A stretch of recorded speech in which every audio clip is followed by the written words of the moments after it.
Hey guys, hope you are doing well. My name is Mohammad Danish and I am back with another weekly analysis, and in this week we are going to discuss the same pair, gold, US 30 and Nasdaq, and also we'll discuss what we predicted last week and how the market behaved. So let's directly dive into the charts and see what we have for this week.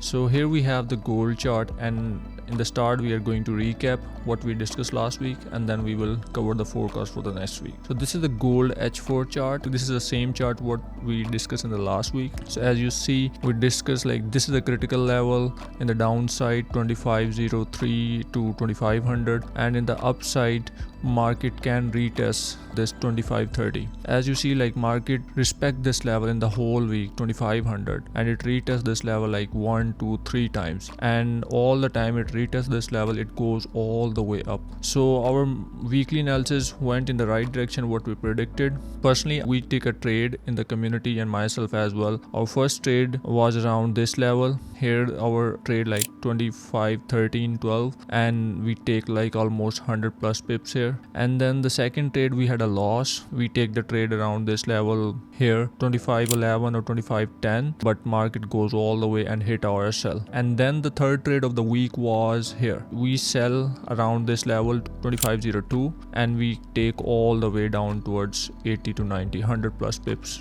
towards 24.93. So these are the three trades we have taken in the last week for the gold. But overall gold is pretty much in the range for the last week.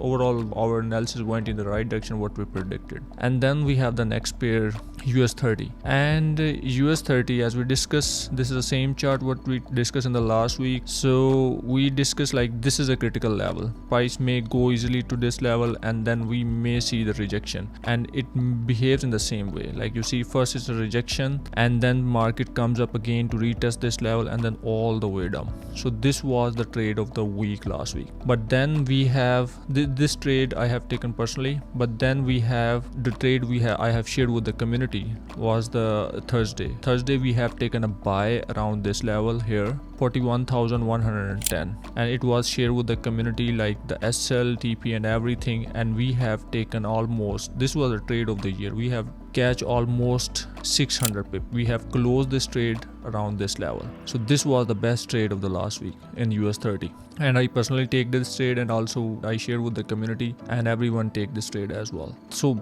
US 30 went in the same direction what we predicted. And then we have the Nasdaq. Here we have the Nasdaq chart. So this is the same chart what we discussed in the last week. So Nasdaq, we discussed like price need to break upside or either in the downside, then we look for trade option. So price break in the downside and I personally take the trade around 19,500 and almost catch 150 pips with follow the price action in the lower time frame. So overall in the last week, the gold, the US 30 and Nasdaq, they mostly stuck in the range because that was the last week of the month. So in the last week mostly price stuck in the range. Overall we catch good moves in the last weeks, even then still price was in the range. So let's see in the next week what we have. So let's directly dive into the charts and see what we have for the next week. Here we have the gold H4 chart. So let's draw the zone first. So as of now price is hovering at the good level 2500. This is the same level what we discussed last week, and in the downside we have these wicks and we need to cover this whole area. Yeah, we have these wicks. And in the upside we have these wicks as well. As of now gold is almost stuck in a range, like it comes down 2500 and then it goes up again to retest this 25 level. On a day-to-day based trade we can cash these moves, like once price break this level we can go all the way down and cash this move, and in the upside we can buy here and target this area. But on a swing trade perspective we need to wait for the price to break this range. In either way, I personally want to see gold come up again to this level and break this level all the way up, and we can target easily 25, 50 to 60 level. So this is my trade plan which I was looking in the last week, but price unable to break this level. So this is the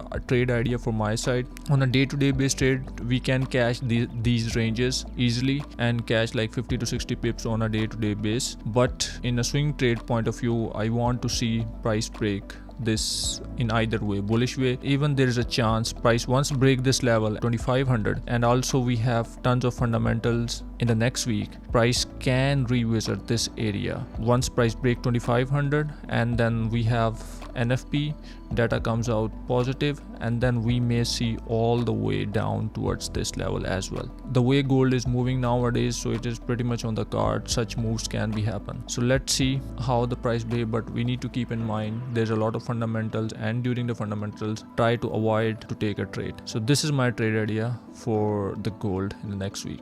Let's move to the next pair, which is US30. So US30, as we discussed last week, like this is a very critical area. Now US30 create another level here, and currently price is retesting this level, and in the downside we have this range here. So as NFP is coming ahead, initially on Monday I'm looking forward to sell here, because I'm not expecting like once price open during Monday price may break this level, but if it break this level, then we can look for buy option. But normally on Monday price show the sell movement. If price on the last week is pretty much bullish, then on Monday we mostly see the sell side movement. So I personally looking for sell on Monday and will target this area, and even price can come easily down to this zone as well. So this is my trade plan, and as I said, like we have the NFP as well, so I want to see the price come out of this range, and then I will look either way. So this is my target. If the fundamental comes out positive, then we may see the sell side movement. If fundamental comes out negative, so we may see the bullish movement. So we need to wait for the price to break this range. But on a day-to-day trade, this is a very good range, like 41,100 to 41,600. We can catch lot of movement, will follow the price action, the lower time frame within this range. But on a swing trade perspective, I want to see price break this range in either way, then we can look for good trade movement in a long term. So this is all we have for the US30. And then we have the Nasdaq. For the Nasdaq is currently hovering at this level, this zone. So I personally want to see the sell side movement here. So this is my level which I take the trade in the last week as well. So I want to see price respect this level, and I will look for sell option and will target my initial target would be this zone. If somehow price break this level, then there's a pretty much chance price not just break this level and will go all the way up. This is a critical zone from my side, because price was stuck in this range from the last 2 weeks, and last week it shows a good bearish engulfing candle, and now it is coming up to retest this level. So price respect this level and go all the way down, but obviously market can go either way. It is just an idea. So if price break this level in the high side, then we may need to be flexible in our idea, and we need to look for the buy side option. So this is all we have for all the three pairs. And also we need to keep in mind we have a lot of fundamentals. Tuesday we have ISM manufacturing PMI, and then September 4 Wednesday we have job openings, and then Thursday we have ADP unemployment and also the ISM service PMI, and then the big news NFP on Friday, unemployment average, so every non-farm employment change. So these all news really impact the market, so we need to keep in mind. Do not take the trade during the news time. Just stay avoid, because we never know which way the market is going to move during the news time. So it is better to stay away from the market, but we need to keep in mind, because these news are directly impact all these pairs, the gold, US30 and the Nasdaq. So this is all we have for this week. On the other hand, we have the Discord community. In the Discord community, as I always said, like I almost share my all trading ideas there, whatever the trades I am going to take. And the Discord community, there's no paid service, no signal service, there's no paid subscription, no course selling. So you all are welcome to join there, and enjoy the weekend and have a great day. Thank you so much.